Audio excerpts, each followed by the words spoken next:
What's going on, YouTube fam? This your boy Tony Two Times, and we back with another episode of Hood Tales, man. Before I start, be sure to tap that like button. Definitely watch this video to the end to hear the full story. Subscribe if you're new to the fam. Hit that notification bell for future uploads. Let's get right into it. Most of the time, when families relocate to another state, it's for a better quality of life for them and their kids. We all know what we are up against in certain places. Even though the world is a ghetto, some places just seem a little bit better than others. But as a parent, you never really know what goes on in your kids' schools or with the friends they choose. The last thing we expect as a parent is someone hurting one of our kids. As we all know, we are their protectors. And on this episode of Hood Tales, I will take it to Arizona to discuss a case involving a group of teens and one petty beef that left one of them gone. According to sources, 16-year-old Niani Allen had recently moved from California to Arizona with her family.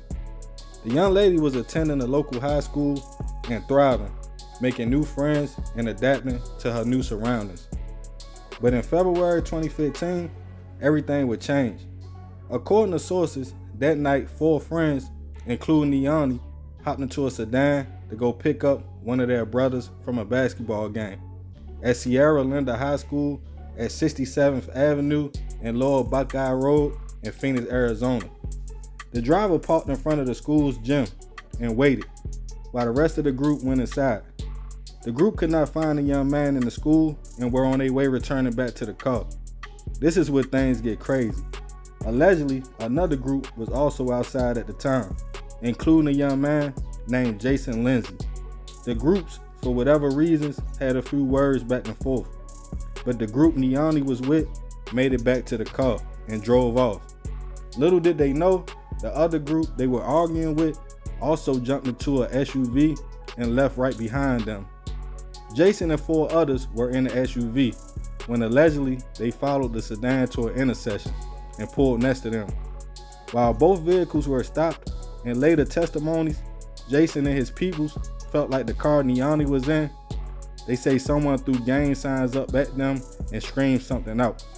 Jason, who admitted he had been drinking and smoking that night, let one of his friends in the SUV pump him up, stating, "You gonna let them talk to you like that?" before passing him a gun. Jason then opened fire on the sedan. Then they sped off. But in the sedan, only one person was hit, 16-year-old Niani, with one shot hit her in the forehead and the other in the cheek. The 3 others with her were unharmed and in a panic drove to a local Walmart to get help. The young lady was rushed to a hospital where unfortunately she was pronounced gone. By this time, police in the area located the SUV Jason was in and followed it back to an apartment complex. Jason, knowing he just blicked at a car, jumped out on foot and took off, throwing a gun and ran into his mother's apartment in the complex. He shook the police, but later that same night, police recovered a 9mm handgun and also located Jason and arrested him at his mother's apartment. The young man told police someone in the vehicle gave him the gun and he was just trying to scare the teens in a sedan, but the gun went off. Once hearing about Niani and her losing her life, Jason stated he didn't even know she was in the car. He was charged with first-degree murder, drive-by shooting, and 3 counts of aggravated assault. Niani's family was devastated. A vigil was held for her in which her family wanted to know why only Jason was arrested and not the others in the SUV. Local police and community activists admitted to having a rising spike in crime, especially with gangs and young teens. When the case made the trial in 2018, a lot of people involved refused to testify, but some were subpoenaed by the court, in which the judge pointed out another person from the situation was also later shot and killed, and others were in prison on separate cases, and how violence was affecting teens in the city. After a 13-day trial, Jason was found guilty by a jury and sentenced to life in prison. Niani's family addressed Jason, explaining the pain he caused. Jason and his family declined to speak in an effort not to cause more pain to the family. Rest in peace to Niani. I send my prayers and condolences to the family. More of this story, don't be a crash dummy. Your actions affects others. Jason let his friends pump him up and pass him a blick, not even asking why they didn't do it themselves. And in a blink of an eye, he took a young girl's life who wasn't even a target and threw his life away. Don't give up your freedom trying to prove a point to somebody else. So remember, we gotta succeed not to fail, so we won't be just another hood tale. Man, crazy story, you feel me? Rest in peace, Niani. You know what I mean? 16 years old.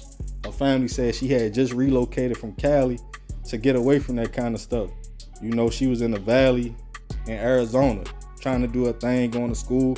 A lot of people say they liked her. They said she was a motivated young lady.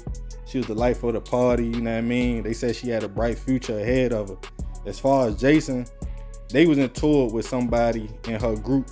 I don't know if she was there with a few more young men, but the two had an argument or something like that. A fight happened at the game and they followed them. You know, they was just there. Niani and her peoples was just there to pick up one of the people she was with, brothers from the game, but they couldn't find him, so he probably already left. So when they came outside, they had words with Jason and his people allegedly, and that's when everything took place. That's when they followed them. He let them pump him up, whoever he was in the car with, pass him a blick, and he let off shots at Niani in them car, not even knowing it was young ladies in the car, or not caring, whatever the reason was, man. But a messed up situation, you feel me? As y'all all know, I got daughters, you feel me? One 18, one 14, and I couldn't even imagine nothing like this. You know what I mean? And the kind of pain the family probably felt, you feel me? And Shorty got life in prison. He threw his life away behind a split decision. Something that he probably could have been like, nah, let's keep going, you feel me? Let's ride. Don't even worry about it. But we'll catch him, you feel me? And throw hands or whatever, you know what I mean? They trying to say the car Niani was in, allegedly somebody threw gang signs out the window and screamed something at them. But man, at the end of the day, it don't be worth it. You feel me? Like, whether y'all look at each other as ops or not, when y'all go to court, they looking at y'all the same way. You know what I mean? It's a 2 for 1. You feel me? Somebody lose their life, somebody go to prison. You know what I mean? It's all messed up, man. Real sad situation. You know, I definitely send my prayers and condolences to the family. But let me know what y'all think about this one. I appreciate you if you made it to the end. Love, fam. I'm out.